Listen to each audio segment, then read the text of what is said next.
하나님이 기뻐 받아주시는 줄로 믿습니다. 오늘따라 유난히 더 찬양이 돋보이는 것 같죠? 더운 여름인데 또 믿음으로 휴가도 다 안 가고 그대로 다 나와서 함께 찬양하는 거 너무 기쁘고 또 예쁘고 아름답습니다. 우리 박수로 한번 격려해 주셨으면 감사하겠습니다. 우리 옆에 있는 분들과도 한번 인사 나눴으면 좋겠는데요. 잘 오셨습니다. 하나님은 당신을 사랑하십니다.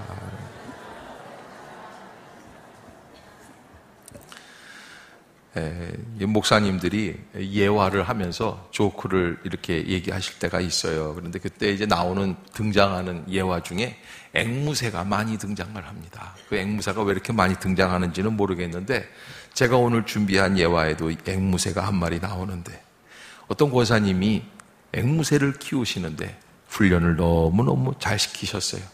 그래서 어떻게 훈련을 시켰냐면 왼쪽 다리를 이렇게 당기면 주기도문을 외우고 오른쪽 다리를 이렇게 잡아당기면 사도신경을 외우게끔 훈련을 시켰습니다. 이사도 가시고 그래서 목사님이 대신방을 가시게 됐어요. 그래야 권사님이 자랑하는 겁니다. 목사님, 요놈 좀 보세요. 요놈이 이렇게 왼쪽 다리를 탁 당기면요. 하늘에 계신 우리 아버지요. 그리고서는 이제 주기도문을 외우는 거예요. 또 오른쪽 다리를 척 당기면 전능하사 천지를. 사도신경을 외우는 거예요. 그러면 야, 참 잘 외우네요. 이러고 지나갔으면 되는데 목사님이 그러시더래요. 그 권사님 두 다리 다 잡아당기면 어떻게 됩니까? 그거 좀 궁금하잖아요. 한쪽 다리 당기면은 주기도문이고 오른쪽 다리 당기면은 사도신경인데 양쪽 다 한꺼번에 당기면은 뭘 할지 궁금하니까 그렇게 물어보신 것 같아요. 그랬더니 앵무새가 권사님은 기가 막혀서 가만히 있는데 앵무새가 이러더래요. 넘어지지 바보야 이러더라는 거예요.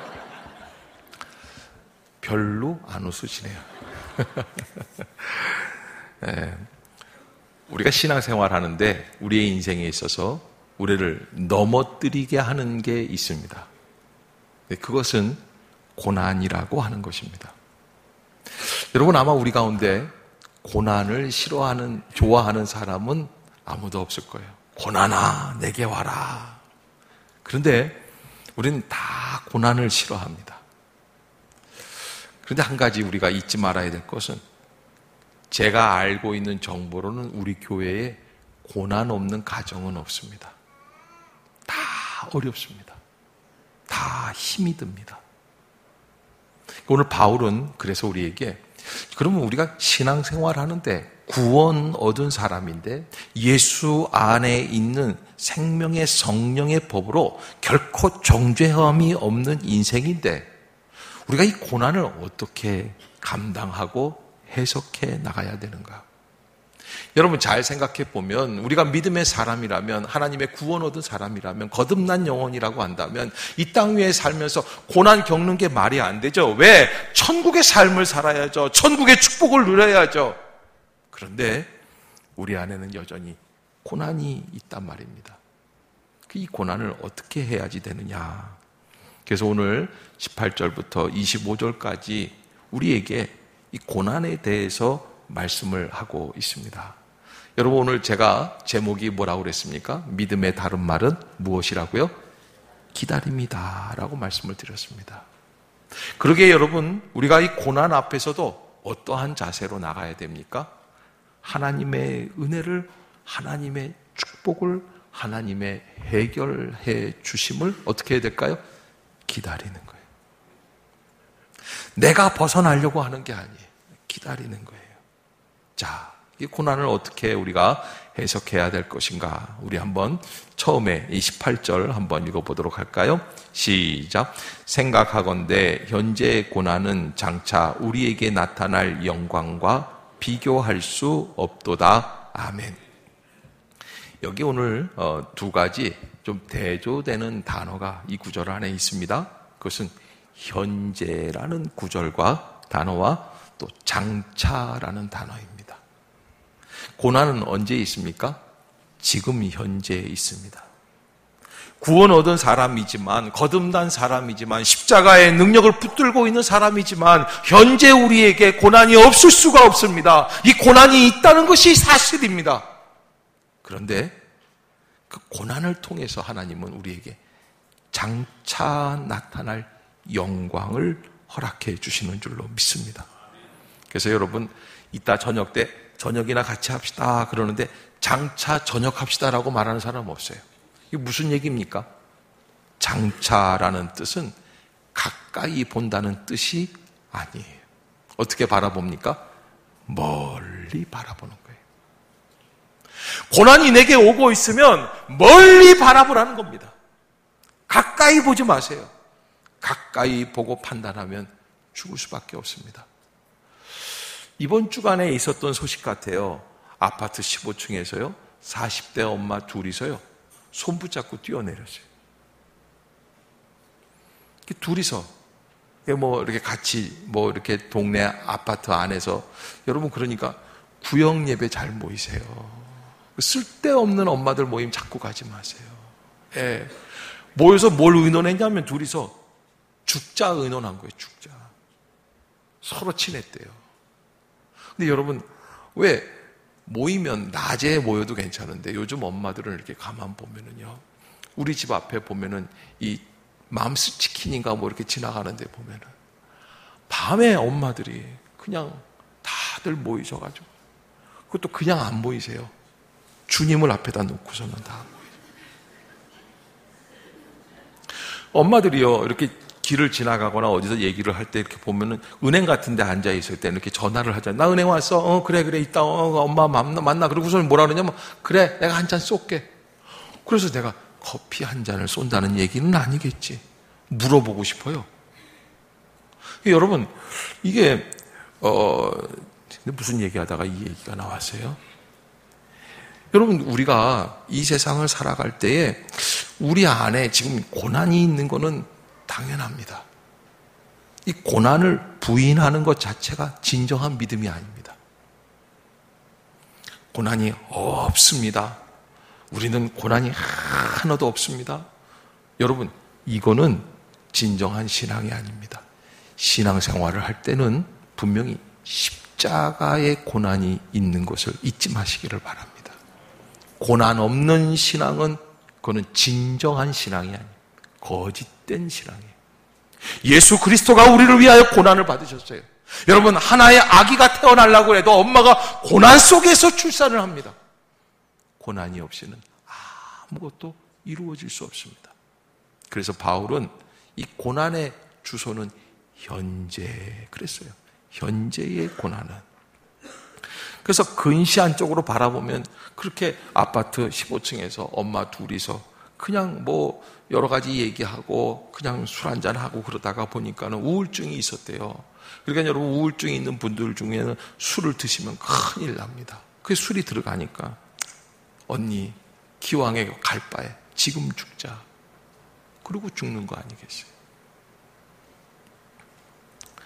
러시아에서 실제로 있었던 일이라고 하는데, 철도 공무원이 기차가 이렇게 쫙 들어오면은 그 기차 정거장들이 있지 않습니까? 마지막 종착지들 쫙 들어오면 청소를 하는데, 어느 이 영무원이 가가지고 청소를 쭉 하는데 철커덩 하고서는 이 다른 기차가 와서 이렇게 툭 부딪히면서 이게 문이 밖으로 척 잠겼네요.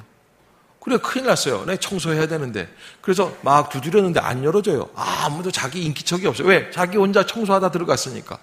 그런데 정신 차리고 보니까 이 열차가 무슨 열차냐면 냉동열차예요. 냉장고에 갇힌 거예요. 그 사람이 그냥 거기서 나오려고 안간 힘을 쓰고 소리를 지르고 벽을 긋고 그래 얼어 죽었어요. 그런데요, 재미있는 거는요, 나중에 발견됐는데 이 사람이 동사했어요. 쌀쌀한 가을 날씨이긴 했지만 얼어 죽을 만한 날씨는 아니었대요. 그런데요, 이 냉동열차는 냉동이 고장난 열차라는 거예요. 그러니까 왜 죽은 거예요? 자기가 죽을 것이라고 생각했기 때문에 죽은 거예요. 여러분 잘 생각해야 돼요. 여러분, 이런 분들이 있습니다. 이러다가 실패하지. 나 이러다가 큰일 나지. 큰일 나요. 이 병원에서 퇴원할 때도 그런다네요. 병원에서 퇴원할 때 이제 가도 좋습니다. 그러면은 나는 이제 다 났다. 그러고 가는데 그런 사람은 한 100이면 10명 정도, 15% 정도밖에 안 된대요. 대부분의 사람들이 뭐라 그러냐면 이렇게 생각을 한다는 거예요. 한 70%가 그런데요. 재발하면 어떻게 하지? 그래서 재발률이 70%래요. 재발하면 어떻게 하지? 하고 생각을 하니까 재발이 되는 거예요. 여러분, 고난도 가까운 근시안 쪽으로 바라보면 이 고난에서 나는 죽을 수밖에 없습니다. 그런데 바울은 우리의 눈이 가까이 바라보는 눈이 아니라 어떻게 바라봐요? 멀리 바라보는 눈. 그래서 오늘 본문에서 무슨 말씀을 쓰냐면 고난은 현재에 있지만 우리의 눈은 어디를 바라봐요? 장차 우리에게 나타날 영광. 한번 따라해 봅시다. 장차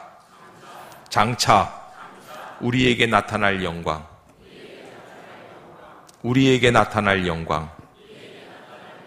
할렐루야. 장차 우리에게 나타날 영광과 어떻게 할 수 없다? 비교할 수 없도다. 여러분, 우리가 이 고난 속에서 구원의 삶을 살아내야 되는데 고난을 감당하기가 너무 힘이 듭니다. 그런데 이 고난을 이길 수 있는 그런 극복의 원리는 뭐라고 그랬습니까? 장차 우리에게 나타날 영광과 비교할 수 없구나라는 믿음인 줄로 믿습니다. 저는 고난 그러면 생각되는 인물들이 몇 사람이 있어요. 그 중에 대표적인 분이 모세입니다. 또 두 번째로는 많이 고난받은 사람들 중에 이 고난의 품질을 따지자면 가장 잔혹스럽게 고난당한 분은 요셉이라는 분이죠. 그렇죠? 형들에게 직접 배신을 당하고 노예로 팔려가고, 그 노예로 팔려갔을 뿐만 아니라 좀 잘 살아보려고 그랬더니 그 보디발 장군의 부인이 또 중상모략을 해가지고 감옥에 또 갖다 집어넣고, 그러니까 몇 번에 걸쳐서 고난을 겪는 거예요. 제가 늘 말씀드리지 않습니까? 여러분, 요셉이 형들에게 배반당해가지고서는 구덩이에 던져집니다. 옷가지가 다 벗겨집니다. 아마 그 12명의 형들 중에서 침을 뱉는 사람들도 있었고 오줌을 갈기는 형들도 있었을 거예요. 너 이제 죽을 놈이야. 너 혼자 잘났다고 그러는데 이제 잘 됐어. 확 죽어. 그런데 그때 요셉이 그 구덩이 위로 이렇게 바라보는데 형들이 자기를 막 조롱하고 있어요. 그런데 근시안 쪽으로 어떤 형이 나를 미워하는가 하고 그 형들 얼굴을 뚫어져라 바라봤으면 미쳤을 거예요. 그래서 창세기에 보면 요셉이 미쳤다는 말이 없어요. 왜 그랬게요? 제가 몇 번 철야떼고 설교를 드렸어요. 여러분, 요셉이 그 형들을 바라볼 때 형 얼굴을 바라본 게 아니에요. 여러분, 이렇게 보면은 나를 조롱하고 나를 배신한 사람들의 얼굴이 막 이렇게 있습니다. 근데 그 사람들 바라보지 마시고 그 얼굴 뒤로 있는 무슨 하늘? 파란 하늘. 할렐루야. 여러분, 그저 엄마들은요, 여자들은 거울을 보고 묵상을 합니다. 어쩔 땐 저도 어렸을 때 엄마가 계시면 누구랑 같이 얘기하는 줄 알았어요.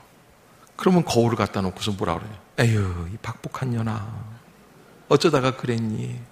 얼굴에 기미는 껴가지고 그 대화를 해요. 그래서 나는 여자들이 아하, 거울을 보고 대화가 되는 존재구나. 혼자인데 둘이 있는 것처럼 얘기를 하고. 그런데 그러다 보면은 늘 떠올리는 그런 이야기들이 있습니다. 여러분, 제가 신방을 가보면 어느 집사님, 어느 권사님들은 이런 얘기를 합니다. 목사님만 아시죠? 내가 뭘 안다는 거예요. 아니, 제가 지난번에 얘기했잖아요. 뭐라고 얘기했더라? 아이고, 우리 그 왼수 덩어리가 나한테 10몇 년 전에 나 한번 귀싸대기 때린 거 얘기해. 아, 그랬나? 레파토리가 꼭 같아요. 여러분, 10년 신방을 하면은요, 그걸 다 묵상하는 거예요. 나를 괴롭힌 사람들, 나를 힘들게 한 사람들, 나를 배신하고 나를 찢어놓는 사람들을 바라보면 죽습니다. 그래서 현재의 고난은, 우리가 현재의 고난 속에서 바라볼 것은 지금이 아닙니다. 그때는 십자가의 눈으로 저 장차를 바라보는 겁니다. 먼 앞날을 바라봅니다. 지금은 알 수 없습니다. 언제인지는 모릅니다. 어떻게 주실지는 모릅니다. 그러나 주님이 준비해 주시는 축복은 장차 우리에게 분명히 영광으로 나타날 줄로 믿습니다. 지금 현재의 고난과 비교할 수 없는 줄로 믿습니다. 그러기에 나만 고난 당하는 게 아닙니다. 여기 오늘 본문의 바울은 19절부터 22절까지 피조물이 허무한데 굴복한다. 이 피조물이라는 것은 인간뿐만 아니라 온 우주 전체에 나와 있는 이 지구상에 있는 하나님이 만들어주신 자연 만물을 이야기합니다. 첫 번째 아담이 하나님의 명령에 불순종함으로 말미암아 여러분 노아의 방주에 들어갈 수밖에 없는 죄악이 잉태된 것처럼 모든 전 우주가 인간의 죄악으로 말미암아 고난당하고 있다는 겁니다. 그러니까 여러분 우리가 지금 구원 얻은 삶을 살면서 이 고난 속에서 고난을 잘 겪어나가면서 예수 그리스도처럼 내 영혼을 아버지께 맡기겠나이다. 다 이루었습니다. 저들을 용서하여 주시옵소서. 믿음으로 나아갈 수 있는 것은 어떤 결과를 나타내 주냐면 전 우주적인 소망의 출발이 되는 줄로 믿습니다. 가정에서도 마찬가지예요. 아무리 힘들고 열받아도요, 엄마 한 사람만 참아도요, 아빠 한 사람만 참아도요. 내가 참자고 그러니까요, 또 나보고 참으라고 그러나 보다. 그러고서는 고개를 숙이는 분들이 있어요. 자, 고개를 한번 들어보세요. 따라해 봅시다. 나만 참으면 된다. 근데 꼭 안 하는 분들이 계세요. 네, 성가대만 나만 참으면 된다. 할렐루야. 꼭 참아야 돼요. 여러분 이거 딱 보고 계시다가 참는지 안 참는지. 여러분 여름에 덥습니다. 열받습니다. 이번 주간이 제일 더웠던 것 같아요. 그냥 끈적끈적하고 저는 또 좀 땀이 많습니다. 그런데 이럴 때 뭐 좀 안 좋은 일이 있고 짜증나는 일이 있으면 얼마나 열받겠습니까? 그런데 그럴 때일수록 어떻게 해요? 아까 내가 뭐라고 그랬어요? 누구만 참으면 된다? 예. 저보고 너만 참으면 된다 그러지 마시고 다 같이 가슴에 손 얹고 나만 참으면 된다. 할렐루야. 여러분 엄마만 한번 참아도요, 아빠만 한 번만 그냥 툭 참고 지나가면 아무 일도 없어요. 그날은 참 좋은 날이에요. 제가요 요때쯤 되면 꼭 예언을 합니다. 제 예언은 틀린 적이 거의 없습니다. 그래서 제가 쪽집게라는 얘기를 들어요. 여러분 이 무더위 어마어마한 무더위 아닙니까? 그런데 두고 보십시오. 제가 분명하게 예언을 하는데 2달 안에 찬바람이 불 줄로 믿습니다. 여러분 조금 멀리 보세요. 장차 바라보세요. 지금 더위 때문에 열받지 마세요. 아니 왜 여보 우리는 왜 에어컨도 하나 없어? 선풍기 있잖아. 선풍기 날개가 꺾였어. 고장났으면 좀 만들. 남자라고 어디서 그냥 지질이 궁상을 떨고 앉아있고 혼자. 그리고 남편은 또 뭐라 그러냐면 그러면 내가 본드하다 붙일게. 그러면 앓느니 죽지. 저놈의 영감탱이를 내가 믿고서 살아. 여러분 잘 생각해 보면 에어컨 없는 게 선풍기 고장난 게 죽을 일은 아니에요. 덥다는 거는 무엇을 의미하는 거예요? 내가 살아있다는 거예요. 어떤 사람이 그러더래요. 주차장에 차 세워놓고 오면서 그냥 주차장을 이렇게 멀리 만들어놔. 이 고생을 만들어. 그냥 한참 걸어요. 뭐가 있다는 거예요? 차가 있다는 거예요. 여러분 뭘 좀 불평을 할 때는 생각해 봐야 돼요. 그냥 남편이라고 어디 하나 있어.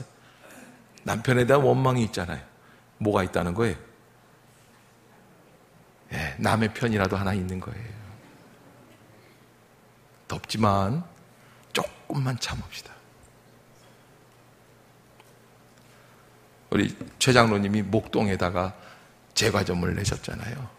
근데 내고 오셔서 뭐라 그러시냐면 목사님 목동 사람들은요 피서를요 유럽으로 간대요. 그래서 내가 걱정이 됐어요. 저 권영미 권사님하고 최진영 장로님 이제 앞으로 제주도에 휴가만 갔다 와도 장땡인데 우리 동네에서는 제주도 갔다 와도 거기서는 그 동네에서는 이름도 못 내밀게 되는. 그런데요, 아니 아줌마 요즘 못 빼셨어요? 이태리 갔다 왔어요. 우리는 이태리로 이태리 타올만 하는데 그 동네 사람들은 어떻게 이태리로 휴가를 갔다. 그리고 그런데요, 또 더 열받게 하는 건 다음 달엔 동유럽으로 간다. 근데 여러분, 그렇게 자꾸 근시안 쪽으로 내 주변 이걸 바라보면요, 사람이 이게 죽습니다. 그런데 우리는 꼭 휴가지가 하나 있어요. 어디예요? 천국에. 뭐 교회는 너무 그렇고, 더울 땐 오세요. 교회 지하에 가면 너무너무 시원해. 선풍기만 틀어놔도요, 이게 쫙 이게 시원한 공기가 있어가지고 너무너무 시원해요. 가끔 우리 집은요, 가족들 다 데리고 교회 유치부실에 가서 누워 있습니다. 그럼 창문 다 열어놓고 있으면 얼마나 시원한지 몰라요. 부러우면 지는 거예요. 여러분, 우리가 현재의 고난을 어떻게 감당할 수가 없습니다. 그냥 내 두 다리를 다 잡아당기는 것 같습니다. 넘어뜨리는 것 같습니다. 그래서 나는 이제 죽을 수밖에 없는 거, 끝났다고 생각이 됩니다. 그러나 그렇게 생각하지 마십시오. 우리에게는 지금 현재는 고난이지만 장차 준비된 영광이 있는 줄로 믿습니다. 하나님은 우리에게 근시안적인 눈이 아니라 원시안적인 멀리 바라보는 눈을 허락해 주세요. 그래서 모세를 광야 미디안 광야에다가 집어넣고 처가살이를 하면서 광야에서 양을 치는 목동이 되게 하시는데, 여러분, 어제까지 방금 에집트의 왕자로 컸던 사람이고 왕자인 줄 알았던 그 사람이 오늘은 미디안에서 목동이 돼가지고 보리쌀 서말만 없어도 안 한다고 하는 처가살이를 하면서 몇 년을 버팁니까? 40년을 버텨요. 그래 여러분, 이게 40년이라는 게 보통이 아니에요. 10년만 지나가도 사람이 달라집니다. 어저께인가요? 토요일 날 카페에 앉아 있는데 우리 조경호 집사님 딸내미 승현이가 그렇게 오더니 아이스크림을 들고 왔어요. 그래서 내가, 야 승현아, 네가 나를 이렇게 생각하는 거야? 어머 목사님 무슨 말씀이에요? 이건 저 먹을 거예요 그러더라고요. 제가 처음 왔을 때 걔가 돌베기였어요. 야 10년 지났더니 다 컸다고 지 혼자 자기만 먹겠다고 그러는구나. 여러분 10년만 지나도요 사람 몰라봅니다. 달라져요. 그런데요 모세가 광야에서요 40년을 썩는 거예요. 나이가 몇 살이 됐어요? 80이 돼요. 여러분 어떨 때는 이러다 나 죽겠지. 그러나 여러분 고난 속에서 우리가 장차 우리에게 나타날 영광을 바라본다면 우리는 인간에게는 절망이지만 하나님에게서는 새로 시작하는 출발이 될 줄로 믿습니다. 그래서 베드로 사도는 뭐라고 말씀을 하고 있냐면 너희 믿음의 시련이 불로 연단하여도 없어질 금보다 더 귀하여 예수 그리스도에 나타나실 때 칭찬과 영광과 존귀를 얻게 하려 함이라 말씀해 주십니다. 지금 이 연단을 통하여서 금보다도 더 귀한 믿음, 예수 그리스도께서 나타나실 때 칭찬과 영광과 존귀를 얻게 하려 함이라. 그러기에 사랑하는 성도 여러분, 장차 다가오는 큰 하나님의 영광을 바라볼 수 있는 믿음의 눈이 열릴 수 있기를 주의 이름으로 축복합니다. 그러면 어떻게 해야 이 영광에 들어갈 수 있을까? 자, 24절, 25절 한번 읽어봅시다. 시작. 우리가 소망으로 구원을 얻었음에 보이는 소망이 소망이 아니니 보는 것을 누가 바라리요? 만일 우리가 보지 못하는 것을 바라면 참음으로 기다릴지니라. 아멘. 그래서 우리가 소망으로 구원을 얻었음에, 우리가 소망으로 구원을 얻은 것은 맞아요. 그런데 우리가 구원 얻은 소망은 보이는 소망이 아닙니다. 보이는 소망은 무엇입니까? 남편이 이번 달에 월급이 촥 오르는 거예요. 애가 합격 촥 하는 거죠. 아니 죽는다고 그랬던 사람이 벌떡 일어나는 겁니다. 여러분 이게 뭐 보이는 소망들이 다 있습니다. 그런데 성경은 분명히 우리에게 말씀을 하십니다. 보이는 소망이 기다하니라? 아니다. 대답들이 시원치가 않은 거 보니까 보이는 소망 때문에 앉아있는 분들도 계세요. 따라해 봅시다. 우리가 바라는 것은 보이는 소망이 아닙니다. 보이는 소망은 소망이 아니라고 말씀을 하고 있습니다. 그러기에 보는 것을 누가 바랄 수 있겠느냐까지 말씀을 하십니다. 그런 거는 믿을 필요가 없다는 거예요. 그러면 어떻게 해야 됩니까? 보이지 않는 것을 바라봐야 합니다. 보이지 않는 게 어디에 있습니까? 천국에 준비되어져 있는 구원의 역사입니다.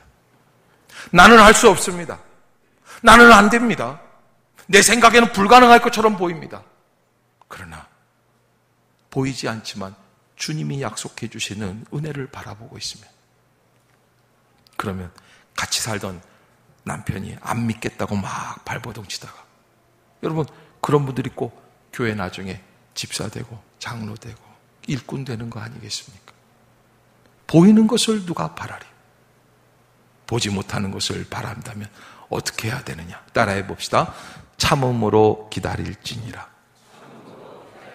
다시 한번 참음으로 기다릴지니라. 여러분, 기다림은 축복입니다. 제 어린 시절에 4학년 때쯤 된 것 같아요. 엄마가 서울로 돈 구하러 간다고 가셨어요. 그런데 오후에 나가셔가지고 밤이 됐는데 안 들어오세요. 10시쯤 됐는데 우리가 밥도 안 먹고 기다려요. 왜 엄마 기다릴 때 그런 거? 여러분들은 다 밥 먹고 기다리시는 분들 표정 같아요. 저는 사람이 발라서요. 예, 엄마를 기다리는데 밥 안 먹고 기다리는 거예요. 기다리다 이제 10시쯤 되니까 너무 애 같아요. 왜? 그때는 12시 통행금지가 있었어요. 그래서 밖에 나가서 기다리는 거예요. 저희 집 동네가 인천의 저쪽 동인천 쪽에 송악동이라고 있는데, 그 홍해문이라고 있어요. 저 언덕백에 이렇게 층계에 있는 계단이 있는 집인데, 거기서 기다리다가요, 이렇게 한 계단씩 동생이랑 같이 나가서 기다리는 거예요. 그리고 애는 자꾸 나한테 그래요. 오빠, 엄마 언제 와? 그럼 조금만 기다려. 졸립다고 그러죠. 배고파. 그래서 둘이서 그러면서요, 나중에 계단 다 밑에 내려와가지고서는, 그러고서는 그 난간에 이러고 있는데 잠이 들었어요. 자, 여러분, 이게 무슨 드라마 같죠? 제가 요만큼도 안 보태고 엄마 아빠 기다리는 애들의 모습이에요. 그런데 그날 밤 잊지를 못해요. 엄마가 12시 땡 할 때 들어오셨어요. 엄마가 와서 확 안아주는 거예요. 그때 우리 셋이서 꼭 껴안고 잤어요. 그날만큼 행복한 날이 없어요. 사실 엄마가 그날 돈을 못 구웠을 수도 있어요. 못 물어봤죠. 어렸으니까. 괜찮아요. 집으로 오는 엄마가 있고 기다리는 아이들이 있어요. 살만해요. 다시 일어설 수 있어요. 여러분, 하나님의 역사도 마찬가지입니다. 우리가 기다리고 있으면 주님은 반드시 응답해 주실 것입니다. 우리의 기다림이 헛되지 않습니다. 하나님이 반드시 응답해 주십니다. 얼음장 같은 마음을 녹여주십니다. 벽창호 같은 그 벽을 뚫어주실 줄로 믿습니다. 그리고 생각하지 못했던 그런 아름다운 축복을 준비해 주실 줄로 믿습니다. 참음으로 기다리는 귀한 여름 될 수 있기를 주의 이름으로 축복합니다. 기도합시다. 사랑과 은혜가 충만하신 주 여호와 하나님 아버지,